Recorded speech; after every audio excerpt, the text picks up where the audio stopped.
ହଉ ରେଡ଼ି। ଇଏ ଆମ କେନ୍ଦାଳ ଗାଁରେ ଏଠି କ'ଣ ପୂଜାପୂଜି ଚାଲିଛି ଦେଖିବା। ମା ମାନେ ଏଠି କେଉଁ ପୂଜା ଚାଲିଛି?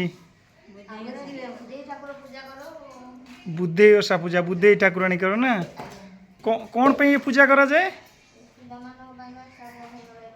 ଓ ପିଲାମାନଙ୍କ ପାଇଁ। ଆଉ ଏ ପୂଜାର ମାନେ ନିୟମ ବିଧି ସବୁ କ'ଣ ଅଛି?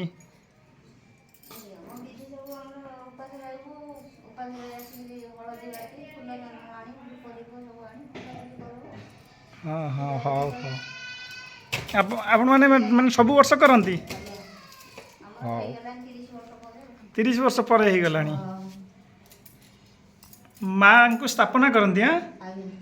ହଉ ହଉ ସବୁ ବର୍ଷ। ଠିକ୍ ଅଛି। ହଉ ଠିକ୍ ଅଛି। ଜୟ ମା ବୁଦ୍ଧି ମା। ହଉ ମା ବୁଦ୍ଧିବା ମାନଙ୍କର ଜୟ ହେଉ। ମାଙ୍କ ଦୟାରୁ ସମସ୍ତେ ଭଲରେ ରୁହନ୍ତୁ। ସମସ୍ତଙ୍କ ପିଲାମାନେ ବି ଭଲରେ ରୁହନ୍ତୁ। ମା ମାନେ ଟିକେ କହିଦିଅ ମା ବୁଦ୍ଧିବାଣୀଙ୍କର ଜୟ ହେଉ। ହଉ ଠିକ୍ ଅଛି।